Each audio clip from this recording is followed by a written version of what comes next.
नमस्कार दोस्तों। हमने देखा किस तरह से केजरीवाल जी को पीछे किस तरह से सलाखों के पीछे भेजा गया और उससे जुड़े व्हाट्सएप पर काफ़ी सवाल चल रहे हैं। लोगों के मन में काफ़ी संशय है कि क्या बातें हैं, आखिर सच क्या है। इन सब बातों का जवाब लेने के लिए आज हम आए हैं शिवचरण गोयल जी के पास, जो कि आम आदमी पार्टी के एमएलए भी हैं और काफ़ी गरीबी से देख रहे हैं आम आदमी पार्टी की गतिविधियों को। उनसे जानते हैं कि आपसे जितने जुड़े सवाल हैं मैं उनसे जानूंगा। सर, सबसे पहले तो आज सबसे जो खबर आई है अभी अभी कि संजय सिंह को रिहा किया जा रहा है, तो सबसे पहले आपकी प्रतिक्रिया संजय सिंह को लेकर के। सबसे पहले तो नमस्कार। आज सत्य की जीत हुई है। 6 महीने से संजय सिंह जेल में डाल दिए गए। उन्होंने देश में राज्यसभा के पटल पर जो जो सवाल रखे कि देश में महंगाई बढ़ रही है, बेरोजगारी बढ़ रही है, मणिपुर में बहन बेटियों के साथ में शोषण हो रहा है, इस सवालों से डरकर भाजपा केंद्र सरकार, मोदी सरकार ने उनको जेल में डाल दिया और बगैर किसी तथ्य के कि शराब घोटाला। राज्यसभा के सांसद हैं, उनका क्या मतलब है? और ये पूरी तरह से फर्जी मामले के अंदर उनको डाल दिया गया। और आज कोर्ट ने खुले में कहा है कि कोई मनी ट्रेल आपको नहीं मिली। जब मनी ट्रेल नहीं बनी तो केस कहाँ है और आप किस बिना पर आप इनको बेल नहीं दे रहे? ईडी का कोई जवाब नहीं आया और ईडी ने इस चीज़ को एक्सेप्ट किया कि कोई मनी ट्रेल नहीं मिली है। और आज डरी हुई भाजपा के मुंह पर ताला लग गया और ये ऐतिहासिक बेल मिली है जिसमें सत्य की जीत हुई है और जो तानाशाह है उनको करारा जवाब मिला है। और ईडी की माने तो कहते हैं कि अगर केजरीवाल जी पहले जल्दी इसको सम्मन को अगर जवाब देने जल्दी चले जाते तो ये जो रिहाई है इनकी भी और बाकी जो 2 रिहाई हैं वो जल्दी हो सकती थी। क्या आपको लगता है कि इलेक्शन की वेट की गई ईडी के पास जाने में केजरीवाल जी ने जो देरी की वो इनकी रिहाई में देरी का कारण बनी? इसको लेकर आप क्या? आज ईडी कहीं ना कहीं एक बीजेपी के इशारों पे काम कर रही है।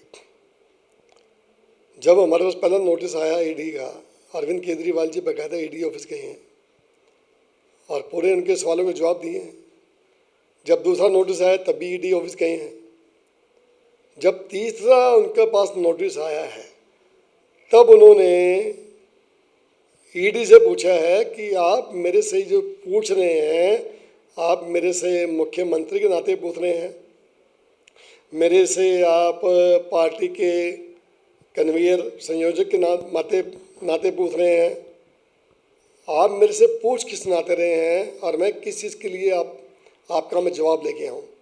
ईडी कोई भी उसके ऊपर आंसर दे नहीं पाई और वो अपने नोटिस पे नोटिस उनके नोटिस बाद में आते थे और पहले बीजेपी के प्रवक्ता ये शुरू करते थे ईडी से डर के भाग रहे हैं। यानी ईडी और भाजपा का दोनों में आपस में तालमेल था और ये जो कानून बदला ईडी का 19 मई के अंदर, जिसमें कहा गया कि जब तक ईडी नहीं चाहेगी बेल नहीं मिलेगी, चाहे उसमें 20 साल लग जाए। अब जब बेल नहीं मिलेगी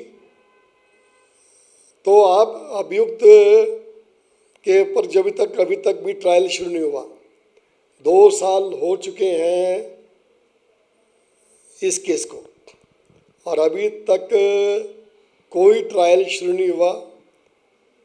और जब 2 साल से ट्रायल शुरू नहीं हुआ, ये पूरी तरह से एक पॉलिटिकल प्रतिशोध है और उनका मकसद एकमात्र है कि हमारे नेताओं को लोकसभा के इलेक्शन में प्रचार करने रोकना, ताकि ये प्रचार के लिए जाएंगे, जनता इनको वेलकम करेगी। उसको रोकने के लिए ये पूरा षड्यंत्र रचा गया।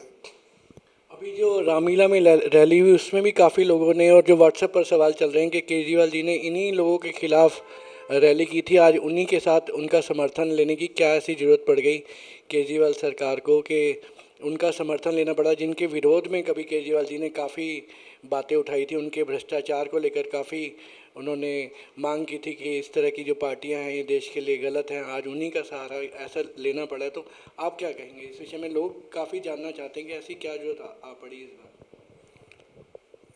आज पूरा देश भाजपा के तानाशाह से परेशान है।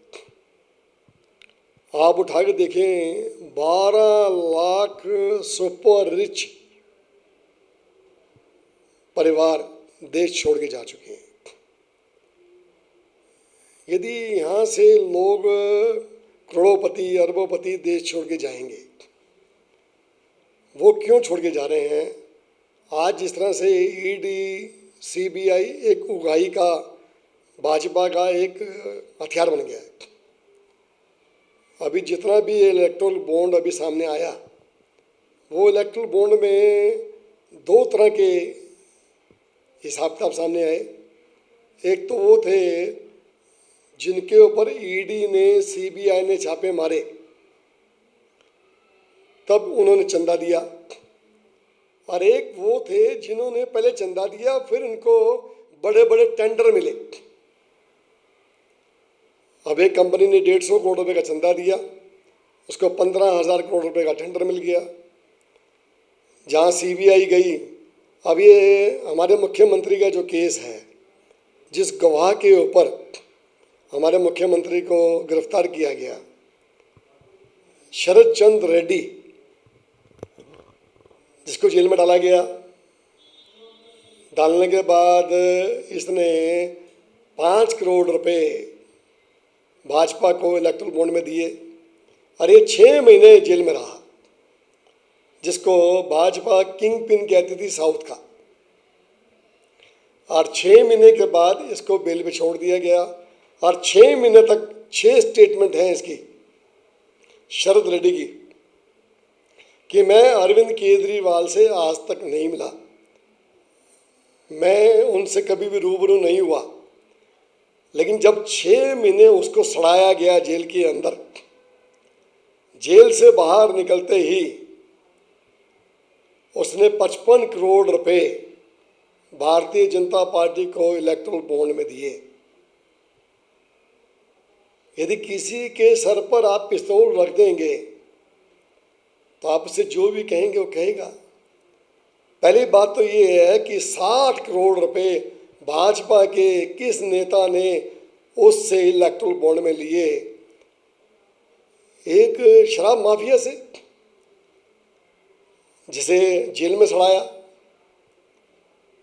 तो आप पूरी तरह से ये एक प्रतिशोध पॉलिटिकल, जो आज तक मैंने। और अमित शाह जी ने कहा, जब अभी एक टीवी का इंटरव्यू चल रहा था चैनल का, कि इससे पहले तो जितने बॉन्ड जो है अभी तक ये पता ही नहीं चलता था, क्योंकि कैश में सब आता था चंदा पार्टी को। अब तो पता चल रहा है, ट्रांसपेरेंट है, किससे चंदा आ रहा है किससे नहीं आ रहा।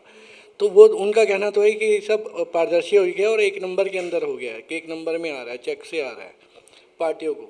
लेकिन इस पर भी सवाल जो आम आदमी पार्टी ने, जैसे आपने बताया कि चंदा पार्टी को, सभी पार्टियों को उन्होंने कहा कि सभी पार्टी को उन्होंने चंदा दिया है, तो खाली भाजपा पर ही क्यों आ रहा हो? हमेशा जी ये बताना भूल गए, SBI, Swiss bank of India, इसको शॉर्ट में कह लें या स्टेट बैंक ऑफ इंडिया कह लें, जिन्होंने पहले कहा था कि सारा पैसा लेके आएंगे स्विस बैंक से, वहाँ तो 3 गुना बढ़ गया। लेकिन इन्होंने एसबीआई को भी स्विस बैंक की तरह शामिल कर लिया गया। इलेक्ट्रल बॉन्ड जब तक पब्लिश नहीं हुए, पब्लिक के बीच में, जब सुप्रीम कोर्ट का डंडा पड़ा, एसबीआई को बुलाया गया, एसबीआई को कहा कि आप इलेक्ट्रल बॉन्ड के बारे में पूरा ब्यूरो दीजिए। उन्होंने क्या कहा कि 3 महीने बाद हम आपको ब्यूरो देंगे कि हमने इलेक्ट्रल बॉन्ड किस किस को दिए। जब उन्होंने आदेश दिया कि 2 दिन में इसको आप देंगे, 2 दिन में भी SBI ने डिप्लोमेटिक लिस्ट जारी की। उसमें नंबर होते हैं, बॉन्ड नंबर। उस बॉन्ड को किसी से मैच करना होता है, किस पार्टी को दिया, वो नहीं दिए। जब उसको सुप्रीम कोर्ट ने कहा 2 दिन में दें, जब 2 दिन में वो लिस्ट आई तब पता लगा कि भारतीय जनता पार्टी ने 8285 करोड़ रुपए इलेक्ट्रोल बॉन्ड से हफ्ता वसूली की। ये सब CBI EDI के माध्यम से एक ही ट्रांजैक्शन हम देख रहे थे, मात्र 21 करोड़ रुपए की उसने रिटर्न फाइल की। 21 करोड़ का मतलब है 6-7 करोड़ रुपए टैक्स बनता है। उस कंपनी ने 150 करोड़ रुपए चंदा दिया, 150 करोड़ रुपए। शराब बनाने वाली कंपनियां, सबसे बड़ी तो ये हुआ कि गदर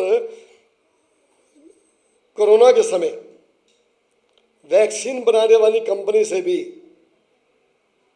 इन्होंने 50 करोड़ रुपए चंदा लिया। मात्र 100-150 रुपए की वैक्सीन 700 रुपए में बिकी, जिस समय लाखों लोग मौत के मुंह में समा गए। और करीब 750 से 1000 करोड़ रुपए ये जो मेडिसिन बनाने वाली कंपनी, जिनके सारे सैंपल फेल हुए, उनसे इलेक्ट्रोल बॉन्ड में चंदा लिया।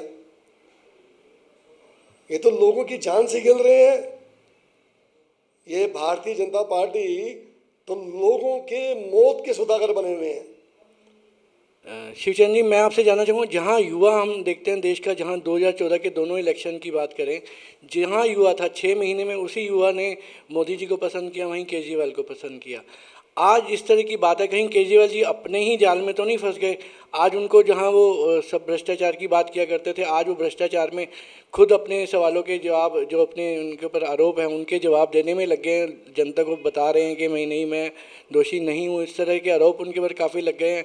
और दूसरी तरफ जो विपक्ष की मैंने आपकी बात की थी, जिनके विरोध में वो बातें किया करते थे, ये दोनों जो बातें हैं आज जो युवा को 2024 के इलेक्शन में कहीं ना कहीं परेशान कर रही हैं। कहीं ना कहीं उनके मन में एक प्रश्न चिन्ह है कि ये सब क्या हो रहा है। तो इस युवा को वर्ग को आप क्या कहना चाहेंगे जिनके मन में ये सवाल उठते हैं? मैं सभी दिल्ली वासियों को, देशवासियों को कहना चाहूँगा, भारतीय जनता पार्टी एक वॉशिंग मशीन बन गई है। और प्रधानमंत्री जी कहते हैं कि एक भी भ्रष्टाचारी को छोड़ूंगा नहीं। भ्रष्टाचारी को छोड़ेंगे तब ना, जब भ्रष्टाचारी बचेगा। आज जितने भी देश में बड़े बड़े भ्रष्टाचारी थे, वो सारे भारतीय जनता पार्टी में शामिल हो गए।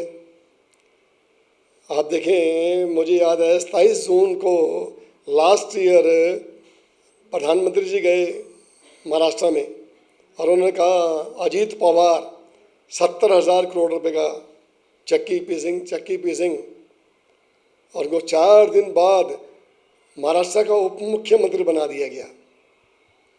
अशोक चौहान, पूर्व मुख्यमंत्री महाराष्ट्र का, आदर्श घोटाला, जिसको भारतीय जनता पार्टी ने जमकर कोसा। दिल्ली में डायरेक्ट लड़ाई बीजेपी से है, और ये धर्म युद्ध है।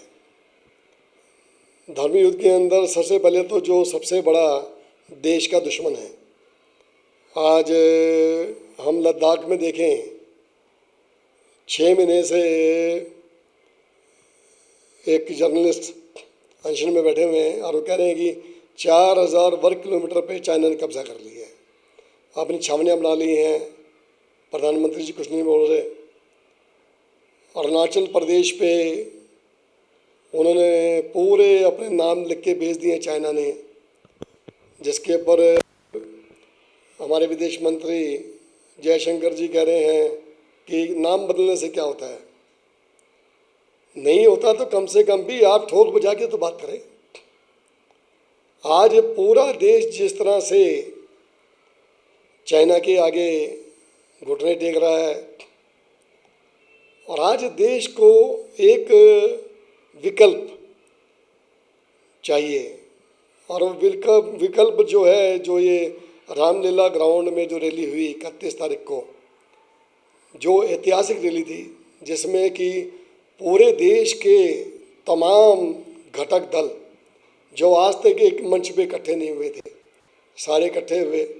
उन्होंने कहा कि कम से कम भी उस पार्टी को जरूर आना है जिसने देश का बेड़ा गर्क कर दिया।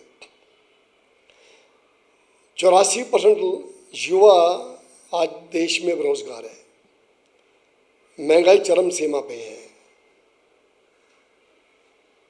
देश हंसना भूल गया है,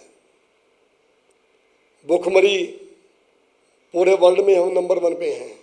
200 यूनिट फ्री की बात करते हैं, 15 लाख रुपए भी आ गए, 2 करोड़ नौकरियां भी आ गई, महंगाई भी कम हो गई, बेरोजगारी भी कम हो गई, स्मार्ट सिटियां भी बन गई। ये देश, मैंने कहानी सुनी थी बचपन में। आपको नहीं थोड़ा मैं लगता कि नहीं कि बात कहानी सुना दूं मैं। एक लकड़हारा जंगल में जाता है, तो वहाँ पर वो सोचता है कि मैं, तो शुरू में जाना शुरू करता है, शेर आ गया, शेर आ गया। सभी बचाने के लिए पहुँचते हैं निवासी, तो वहाँ शेर नहीं मिलता। दूसरी बारी फिर वो फिर कहता है आपके फिर दूसरी बार भी जाते हैं, 14 में भी देश की जनता ने साथ दिया, 19 में भी देश की जनता ने साथ दिया, लेकिन जब तीसरी बारी वो लकड़हारा आवाज़ लगाता है, जब एक्चुअली में शेर आ जाता है, तो जनता साथ नहीं देती। तब इलेक्शन सर पे हैं, झूठ का पिटारा। मुझे बड़ी हंसी आती है। एक अभी कल या परसों एक एंकर ये कह रही थी, मैं प्रधानमंत्री जी के पक्ष में बोलती रहूँगी चाहे जो मर्जी हो जाए। आज किस तरह के एंकर हो गए, मीडिया में निष्पक्ष खत्म हो गया, मीडिया निष्पक्षता भूल गया, पूरी तरह से ये मीडिया एक बिकाऊ मीडिया हो गया। ये जनता सब देख रही है, और पूरी तरह से जिस तरह से देश को इस समय गुमराह किया जा रहा है, युवाओं को गुमराह किया जा रहा है, मणिपुर को गुमराह किया जा रहा है, किसानों को गुमराह किया जा रहा है, मजदूरों को गुमराह किया जा रहा है। एक एक का हिसाब इस इलेक्शन में पूरे देश की जनता लेगी। और पहला है, जो सबसे पहले जो देश में अभी देश के लिए ख़त्म कर रहा है, पहले उसको उठाओ, उसके बाद जो भी है आपके सामने। शिवचंद जी, मेरे 2 सवाल हैं। एक तो जो भी रैली हुई थी, हमने देखा कि उसमें हर वक्ता जो है वो इलेक्टोरल बॉन्ड की जो आप बात करें, या मेन मुद्दे जो थे आम आदमी पार्टी के, वो ना करके 400 पार की जो बात है वो हर वक्ता जो है, चाहे वो राहुल गांधी हों, चाहे समाजवादी पार्टी से अखिलेश हों, या लालू प्रसाद जी के जो बेटे हैं, मतलब फारूक अब्दुल्ला हैं, सब 400 पार को लेके बस अपने वक्तव्य में उनका 400 पार की तरफ ज़्यादा फोकस था। तो आप क्या कहेंगे, कहीं मोदी जी ने मतलब सबको उस 400 पार की फिगर में उलझा दिया है, या उसका एक खौफ बना दिया है विपक्ष के उसमें कि जो 400 पार का नारा है पहले उसी से उलझते रहो? नहीं, पहली बात तो भारतीय जनता पार्टी कह रही कि मुझे देश की जनता की ज़रूरत नहीं है, मैं 400 सीट वैसे ले रही हूँ। एक अहंकार बोल रहा है। पूर्व मुख्यमंत्री उद्धव ठाकरे जी आए, तो उन्होंने कहा जब भी 400 पार का नारा लगाएं तो बोलना उनके आपकी बार तड़ी पार। तो ये तो तड़ी पार है, समय बताएगा, क्योंकि अभी मैं कुछ कहूँगा जल्दीबाजी रहेगी, तो आने वाला समय आपको बताएगा कि। और ये मैं एक बात बताऊँ लास्ट में आपको, नया नवरात्र शुरू हो रहा है 9 तारीख से, और मैं हिंदू शास्त्र में बड़ा विश्वास रखता हूँ। आपके राजा बन रहा है इस वर्ष का मंगल, और मंत्री बन रहे हैं शनि। शनि करता है न्याय, और मंगल तभी होगा जब शनि न्याय करेगा। तो शनि जी भी आ चुके हैं, मंगल भी आ चुके हैं, धर्म युद्ध शुरू हो चुका है। और ये धर्म युद्ध अब आपके सामने है, 9 अप्रैल भी सामने है। अब ये धर्म युद्ध का युगल बच चुका है, और कुरुक्षेत्र में हमारी लड़ाई है। लड़ाई कुरुक्षेत्र में हुई थी। कुरुक्षेत्र से सुशील गुप्ता जी खड़े हैं, जीत वहाँ से होगी। इंद्रप्रस्थ में हम बैठे हैं दिल्ली में, और ये किला जो हमने 13 में भी ढाया था, 15 में भी ढाया था, 20 में भी ढाया था, 22 में भी ढाया था भाजपा का, ये किला हम 24 में भी भारतीय जनता पार्टी का ढाएंगे। आपकी बात ठीक है, लेकिन मैं आपसे एक बात जानना चाहूँगा, 2014 लें 19 लें, जो मोदी जी, जो देश का इलेक्शन आता है, कहीं आम आदमी पार्टी को लोग जो है अभी जैसे आपको पंजाब भी दिया, तो अभी आपको जब आपका इलेक्शन आता है विधानसभा का, उस समय दिल्ली में माहौल एकदम बदल जाता है, दूसरा होता है। लेकिन जब 2014 या 19 की बात करें तो उसमें माहौल थोड़ा सा आम आदमी पार्टी, जो देश का युवा है वो दूसरी तरफ देखता है। अभी आपको देश की जो गद्दी है वो भी उसमें थोड़ा सा वो मोदी जी की तरफ रहता है, जो देखा है हमने पिछले दोनों इलेक्शंस में। आपको क्या लगता है इस बार क्या बदलाव होगा, जैसे आप आश्वस्त नज़र आ रहे हैं, या सेम चीज़ रिपीट होगी इस बार? हम 22 सीटों पे इलेक्शन लड़ रहे हैं देश के अंदर। ये 22 की 22 सीटें आम आदमी पार्टी की आ रही हैं और जनता दे रही है। अभी तक आपका एमपी तो नहीं था, लेकिन हाँ ये है कि आपके एमपी बढ़ेंगे सर। 22 अभी तक राज्यसभा से थे। 22 एमपी हमारे राज्यसभा में, तुम्हारे एमपी बहुत हैं, 10 आपके वहाँ से हैं, 7 पंजाब से हैं, 3 दिल्ली से हैं, 10 हैं। इतना कॉन्फिडेंस कैसे है कि 22 में से 22 में से 22, क्योंकि जो काम दिल्ली में अरविंद केजरीवाल ने किए, आप दिल्ली में बैठे हैं, 24 घंटे लाइट पूरे देश में कहीं नहीं आती दिल्ली छोड़ के, और पहले नहीं आती थी, अब लाइट आनी शुरू हो गई। सरकारी स्कूल पूरे देश में बदहाल हैं, और दिल्ली के private school government school private से बेहतर हैं। पूरे देश में सरकारी हॉस्पिटल बदहाल हैं, और दिल्ली के सरकारी हॉस्पिटल प्राइवेट की तरह हैं। पूरे देश में सरकारी बसें, सरकारी ट्रांसपोर्टेशन बदहाल है, और दिल्ली में सरकारी बसें इंटरनेशनल लेवल की हैं। आज बुजुर्गों को तीर्थ यात्रा, जिससे हमें आशीर्वाद मिलता है, पूरे देश में भी कहनी है यही है। तो ये जो आज की डेट में मॉडल मिला है दिल्ली का, इससे दिल्ली की जनता बड़ी प्रसन्न है, पंजाब की जनता प्रसन्न है, गुजरात में, तो हर जगह एक ही बात है, आने वाला समय। अभी मैं किसी पूर्व मुख्यमंत्री की एक स्टेटमेंट आ रही थी, और ये मैं नहीं कह रहा, वो कह रहे हैं कि इस इलेक्शन में अरविंद केजरीवाल जी को प्रधानमंत्री के रूप में देखना चाहिए। ये पूर्व मुख्यमंत्री की रिपोर्ट है, आप चाहे आराम से पढ़ भी लेना।